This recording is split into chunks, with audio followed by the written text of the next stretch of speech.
கோபுரம் சிட்ஸ் 9000க்கும் மேற்பட்ட வாடிக்கையாளர்களை கொண்ட நம்பிக்கையான சிட்ஸ் நிறுவனம். Download #cash app now. குறைந்த விலை நிறைந்த தரம் தங்கள் தேவைகள் அனைத்தும் ஒரே இடத்தில். ஜெயச்சந்திரன். குவியம் மீடியா ஒர்க்ஸ் தயாரிப்பில் ரக்ஷன் கேபியோ தின நடித்துள்ள மறக்குமா நெஞ்சம் வெற்றி நடை போடுகிறது. அனைத்து மாநிலங்களிலும் ஆட்சி அமைந்து ஒன்றியத்தில் அமையும் ஆட்சி கவிழுமானால் அனைத்து மாநிலங்களையும் கலைத்துவிட்டு தேர்தல் நடத்துவார்களா? சில மாநிலங்களில் ஆட்சி கவிழ்ந்து தேர்தல் நடத்தும் சூழல் ஏற்பட்டால் ஒன்றியத்தில் ஆட்சியில் இருப்பவர்கள் தானாக முன்வந்து பதவி விலகுவார்களா? இதைவிட காமெடி கொள்கை இருக்க முடியுமா? நாடாளுமன்ற தேர்தலை கூட ஒரே நாளில் இந்தியா முழுக்க நடத்துவதற்கு தயாராக இல்லாத சூழல்தான் இப்பொழுது இருக்கிறது. இந்த நிலையில் நாடாளுமன்ற தொகுதிகளுக்கும் 30 மாநில சட்டமன்றத்திற்கும் தேர்தல் நடத்துவது மாயா ஜாலமா? நாட்டையும் நாட்டு மக்களையும் அச்சத்திலும் பதற்றத்திலும் வைக்கும் 2 மிக முக்கியமான பிரச்சனைகள் குறித்து இந்த மாமன்றத்தில் தீர்மானங்கள் நிறைவேற்றியாக வேண்டிய நெருக்கடியான அரசியல் சூழ்நிலை நமக்கு ஏற்பட்டிருக்கிறது. 1, ஒரே நாடு ஒரே தேர்தல் என்கிற மிக மோசமான எதேச்சதிகார எண்ணமாகும். இதனை நாம் கடுமையாக எதிர்த்தாக வேண்டும். 2, மக்கள் தொகை அடிப்படையில் தொகுதி மறுசீரமைப்பு என்ற பெயரால் தமிழ்நாட்டின் மக்கள் பிரதிநிதிகளின் எண்ணிக்கையை குறைக்க நினைக்கும் சதி, இதனை முறியடித்தாக வேண்டும். இவை 2மே மக்களாட்சியை குலைக்கும் செயல்கள் என்பதால் இவை 2க்கும் எதிராக நாம் அனைவரும் ஒரு சேர குரல் கொடுத்தாக வேண்டிய கட்டாயத்தில் இருக்கிறோம் என்பதை முதலில் நான் தெரிவித்துக் கொள்ள விரும்புகிறேன். முதலில் பேரவைத் தலைவர் அவர்களே, முதலில் ஒரு நாடு ஒரு தேர்தல் ஒரே தேர்தல் என்பது எத்தகைய ஆபத்தானது என்பதை விளக்க விரும்புகிறேன். ஒரே நாடு ஒரே தேர்தல் என்ற முறை முற்றிலுமாக நடைமுறைக்கு சாத்தியமற்ற ஒன்று. அரசியல் சட்டத்தின் அடிப்படை அம்சத்திற்கு எதிரானது. அரசியல் சட்டத்தில் சொல்லப்பட்டுள்ள சுதந்திரமான நேர்மையான தேர்தலுக்கு முற்றிலும் எதிரானது. ஒரே நேரத்தில் தேர்தல் என்பது மக்களால் தேர்ந்தெடுக்கப்பட்டுள்ள சட்டமன்றங்களை முன்கூட்டியே கலைக்க வேண்டிய சூழல் ஏற்படும் என்பதும், அப்படி கலைப்பது அரசியல் சட்டவிரோதம் என்பதாலும் இந்த நடைமுறையை நாம் எதிர்க்க வேண்டும். அனைத்து மாநிலங்களிலும் ஆட்சி அமைந்து ஒன்றியத்தில் அமையும் ஆட்சி கவிழுமானால் அனைத்து மாநிலங்களையும் கலைத்துவிட்டு தேர்தல் நடத்துவார்களா? சில மாநிலங்களில் ஆட்சி கவிழ்ந்து தேர்தல் நடத்தும் சூழல் ஏற்பட்டால் ஒன்றியத்தில் ஆட்சியில் இருப்பவர்கள் தானாக முன்வந்து பதவி விலகுவார்களா? இதைவிட காமெடி கொள்கை இருக்க முடியுமா? நாடாளுமன்ற சட்டமன்றத்திற்கு மட்டுமல்ல, உள்ளாட்சி அமைப்புகளுக்கும் ஒரே நேரத்தில் தேர்தல் நடத்துவது சாத்தியமா? நாடாளுமன்ற தேர்தலை கூட ஒரே நாளில் இந்தியா முழுக்க நடத்துவதற்கு தயாராக இல்லாத சூழல்தான் இப்பொழுது இருக்கிறது. இந்த நிலையில் நாடாளுமன்ற தொகுதிகளுக்கும் 30 மாநில சட்டமன்றத்திற்கும் தேர்தல் நடத்துவது மாயா ஜாலமா? நகராட்சிகளும் பஞ்சாயத்துகளும் மாநில அரசின் நிர்வாக அமைப்புகள் என அரசியல் சட்டத்தால் அங்கீகரிக்கப்பட்டவை. ஆகவே இவற்றுக்கும் சட்டமன்றம் நாடாளுமன்றத்துடன் தேர்தல் என்பது அரசியல் சட்டவிரோதமானது. உள்ளாட்சி தேர்தல் முழுக்க முழுக்க மாநில அரசின் நிர்வாக கட்டுப்பாட்டில் இருப்பதாகும். அதற்கும் சேர்த்து தேர்தல் நடத்தப் போவதாக சொல்வது மாநில உரிமைகளை பறிப்பதாகும். மாநில உரிமைகள், கூட்டாட்சி தத்துவம், அனைவருக்கும் சம வாய்ப்பு ஆகியவற்றை வழங்கும் அரசியல் சட்டத்தை சிதைக்கவோ உருமாற்றமோ விரைவில் மக்களால் நிராகரிக்கப்பட உள்ள நாடாளுமன்ற மெஜாரிட்டி உள்ளோரின் சுயநலத்திற்கு யாரும் பலியாகிவிடக்கூடாது. எனவே நாடாளுமன்றம், சட்டமன்றம், நகராட்சிகள், பஞ்சாயத்து ஆகியவற்றுக்கு ஒரே நாடு ஒரே தேர்தல் என்ற நடைமுறையை மிக கடுமையாக எதிர்த்தாக வேண்டும். மாண்புமிகு பேரவைத் தலைவர் அவர்களே, இரண்டாவதாக தொகுதி மறுவரையறை குறித்த ஆபத்துகளை விளக்க விரும்புகிறேன். தொகுதி மறுவரையறை திட்டத்தில் தென்னிந்திய மக்களை, குறிப்பாக தமிழ்நாட்டு மக்களின் நாடாளுமன்ற பிரதிநிதித்துவத்தை குறைக்கக்கூடிய ஆபத்து, சூழ்ச்சி இருக்கிறது. இது முளையிலேயே கிள்ளி எறியப்பட வேண்டும்.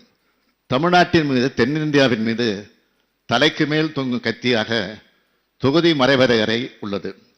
அரசியல் விழிப்புமிக்க தமிழ்நாட்டை வஞ்சிக்கிற அநீதியான முயற்சி முளையிலேயே கிள்ளி எறியப்பட வேண்டும். இந்திய அரசமைப்பின் 82 மற்றும் 170 பிரிவுகளின்படி ஒவ்வொரு மக்கள் தொகை கணக்கெடுப்புக்கு பிறகும் நாடாளுமன்றம், மாநில சட்டமன்றங்களில் புதிய இடங்கள் உருவாக்கப்படுகின்றன. ஏற்கனவே உள்ள தொகுதிகளின் எல்லைகள் மறுசீரமைக்கப்படுகின்றன. எல்லை நிர்ணய சட்டத்தின்படி இவை செய்யப்படுகிறது. இந்த சட்டத்தின்படி எல்லை நிர்ணய ஆணையத்தை டீலிமிட்டேஷன் கமிஷன் ஆஃப் இந்தியா ஒன்றிய அரசு அமைத்து வருகிறது. இதுவரை 1952, 1962, 1972 மற்றும் 2002 ஆகிய ஆண்டுகளில் எல்லை நிர்ணய ஆணையங்கள் அமைக்கப்பட்டுள்ளன.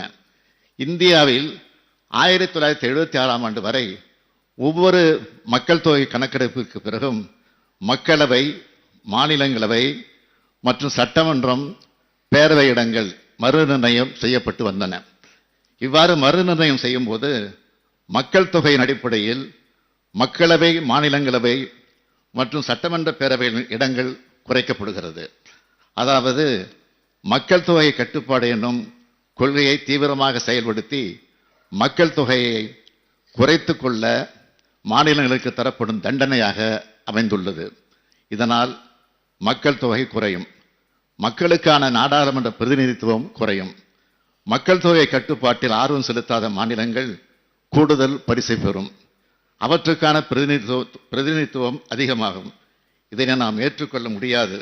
இதனை நாம் எதிர்த்தாக வேண்டும். மக்கள் தொகை குறைவதால் ஜனநாயக உரிமைகள் மாநிலங்களுக்கு குறையக்கூடாது என்பதால் தான் அரசியலமைப்பில் 42வது சட்ட திருத்தம் செய்யப்பட்டது. 2001 ஆண்டு மக்கள் தொகை கணக்கெடுப்பு வரை தொகுதிகளின் எண்ணிக்கையில் மாற்றம் செய்வதை ஒன்றிய அரசு நிறுத்தி வைத்திருந்தது. அதுபோலவே அரசியலமைப்பு சட்டத்தின் 84வது திருத்தமும் செய்யப்பட்டது. தொகுதிகளின் எண்ணிக்கையில் 2026 ஆண்டு வரை மாற்றம் செய்யப்பட மாட்டாது என்றும் 2026 ஆண்டிற்கு பிறகு மக்கள் தொகை கணக்கெடுப்பின் அடிப்படையில் ஒவ்வொரு மாநிலத்திலும் உள்ள மக்களவை, மாநிலங்களவை மற்றும் சட்டமன்ற பேரவையில் உள்ள தொகுதிகளின் எண்ணிக்கையில் மாற்றம் செய்யப்படும் என்றும் திருத்தம் செய்யப்பட்டுள்ளது. மக்கள் தொகை கணக்கெடுப்பின்படி தொகுதிகளின் எண்ணிக்கையை குறைத்தால் தமிழ்நாடு உள்ளிட்ட மாநிலங்கள் பெரும் பின்னடைவை சந்திக்கும். 1971 ஆண்டு தமிழ்நாடும் பீகாரும் கிட்டத்தட்ட ஒரே அளவிலான மக்கள் தொகையை கொண்டிருந்ததால் மக்களவையில் கிட்டத்தட்ட ஒரே அளவிலான தொகுதிகளை கொண்டிருந்தன.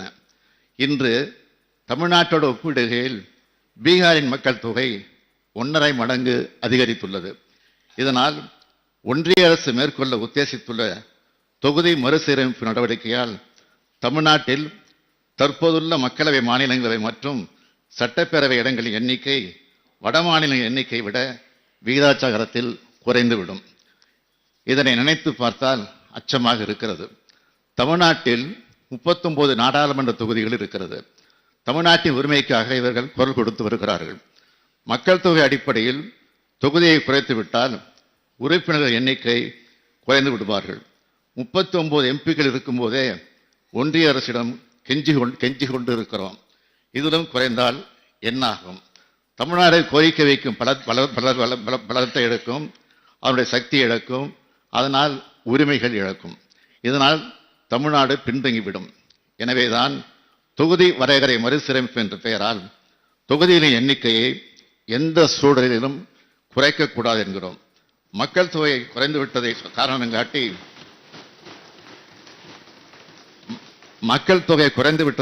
காட்டி தென் மாநிலங்களுக்கு தொகுதிகளை குறைப்பது தமிழ்நாடு உள்ளிட்ட மாநிலங்களை பலவீனம் அடைய செய்யும். எனவே அனைத்து மாநிலங்களிலும் மக்கள் தொகை கட்டுப்பாட்டு நடவடிக்கைகளை தீவிரமாக மேற்கொள்ளும் வரை தொகுதிகளின் எண்ணிக்கையை இப்படியே தொடரச் செய்வது சரியாகும். இது போன்ற பாரபட்சம்தான் நிதி ஒதுக்கீட்டிலும் நிதி பகிர்விலும் காட்டப்படுகிறது. மக்கள் தொகையை காரணமாக காட்டி தென்னிந்திய மாநிலங்களுக்கு வரி வருவாயில் பங்கு குறைந்து விட்டது. இந்தியா என்பது பல்வேறு மாநிலங்கள் இணைந்த மாபெரும் நாடு. பல்வேறு மாநிலங்கள் இணைந்த கூட்டாட்சி, கூட்டரசு இது. இங்கு எந்த மாநிலமும் பிற மாநிலத்தை விட உயர்ந்ததோ முக்கியமானதோ அல்ல. அனைத்தையும் சமமாக நடத்த வேண்டும். மக்களுடைய எண்ணிக்கைக்கு ஏற்ப மட்டுமே பிரதிநிதித்துவம் என்று கணக்கிடப்பட்டு மாநிலங்களுக்கு இடம் ஒதுக்கப்பட்டால் புவியியல், மொழி, பொருளாதார, அரசியல் பின்னணிகளை புறந்தள்ளி செயலாகிவிடும். மக்களாட்சியின் ஆதார பண்பையை அது நாசமாக்கிவிடும். இதனால் ஏற்கனவே கனல் வீசிக் கொண்டிருக்கும் எதிர்ப்பு உணர்வுகளை மேலும் வளர்ப்பது போலாகிவிடும். இந்தியாவின் ஒற்றுமையை இதனால் வரை கட்டி காத்து வரும் கூட்டாட்சி தத்துவத்தை மீறும் செயல் எதையும் ஒன்றிய அரசு மேற்கொள்ளக்கூடாது. அதிக தொகுதிகள் மூலமாக ஆதிக்கம் செலுத்துவது கூட்டரசின் தன்மைக்கு ஆபத்தை ஏற்படுத்தியாகிவிடும். 2026 ஆண்டுக்கு பிறகு மக்கள் தொகை கணக்கெடுப்பின் அடிப்படையில் மேற்கொள்ளப்படவிருக்கும் தொகுதி மறுசீரமைப்பு நடவடிக்கையை கைவிட வேண்டும் என நான் வலியுறுத்த வேண்டும். தவிர்க்க இயலாத காரணங்களினால் மக்கள் தொகையின் அடிப்படையில் சட்டமன்ற, நாடாளுமன்ற தொகுதி எண்ணிக்கையை உயர்த்த வேண்டிய நிலை ஏற்பட்டால் 1971 ஆண்டு மக்கள் தொகையின் அடிப்படையில் தற்போது மாநில சட்டமன்றங்களிலும் நாடாளுமன்ற இரு வகைகளிலும் மாநிலங்களிடையே எந்த விதத்திலும் தொகுதியின் எண்ணிக்கையை உள்ளனவோ அதே விகிதத்தில் தொடர்ந்து இருக்கும் வரை சட்ட திருத்தம் மேற்கொள்ள வேண்டும். ஒன்றிய அரசை வலியுறுத்தும் தீர்மானத்தை இந்த சட்டமன்றம் ஒருமனதாக நிறைவேற்ற வேண்டும் என்று கேட்டுக்கொள்கிறேன்.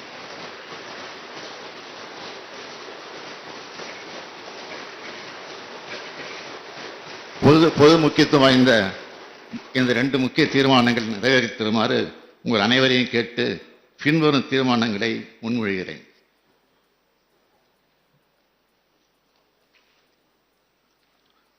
தீர்மானம் 1. 2026 ஆண்டுக்கு பிறகு மக்கள் தொகை கணக்கெடுப்பின் அடிப்படையில் மேற்கொள்ளப்படவிருக்கும் தொகுதி மறுசீரமைப்பு நடவடிக்கையை கைவிட வேண்டும் என்றும், தவிர்க்க இயலாத காரணங்களினால் மக்கள் தொகையின் அடிப்படையில் சட்டமன்றம், நாடாளுமன்ற தொகுதி எண்ணிக்கையை உயர்த்த வேண்டிய நிலை ஏற்பட்டால் 1971 ஆண்டு மக்கள் தொகையின் அடிப்படையில் தற்போது மாநில சட்டமன்றங்களிலும் நாடாளுமன்றத்தின் இரு வகைகளிலும் மாநிலங்களுக்கிடையே எந்த விதத்திலும் தொகுதி எண்ணிக்கை உள்ளனவோ அதே விதத்தில் தொடர்ந்து இருக்கும் வகையில் சட்ட திருத்தம் மேற்கொள்ள வேண்டும் என்று ஒன்றிய அரசை இப்பேரவை வலியுறுத்துகிறது.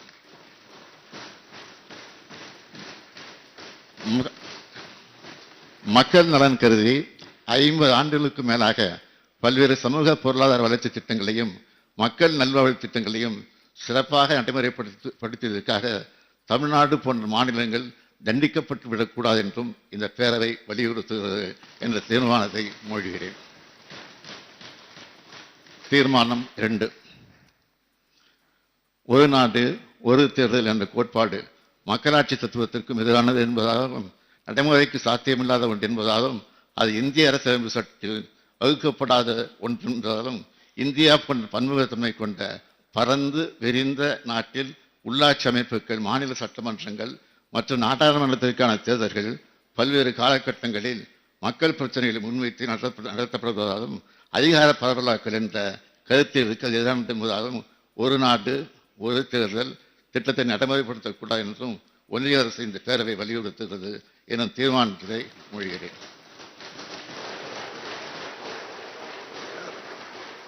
மேற்காணும் 2 தீர்மானங்களையும் ஒருமனதாக நிறைவேற்றி தர வேண்டுகிறேன். கோபுரம் சிட்ஸ் 9000க்கும் மேற்பட்ட வாடிக்கையாளர்களை கொண்ட நம்பிக்கையான சிட்ஸ் நிறுவனம். Download #cash app now.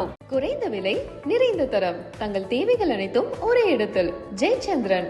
குவியம் மீடியா ஒர்க்ஸ் தயாரிப்பில் ரக்ஷன் கேபிஓ தினா நடித்துள்ள மறக்குமா நெஞ்சம் வெற்றி நடை போடுகிறது.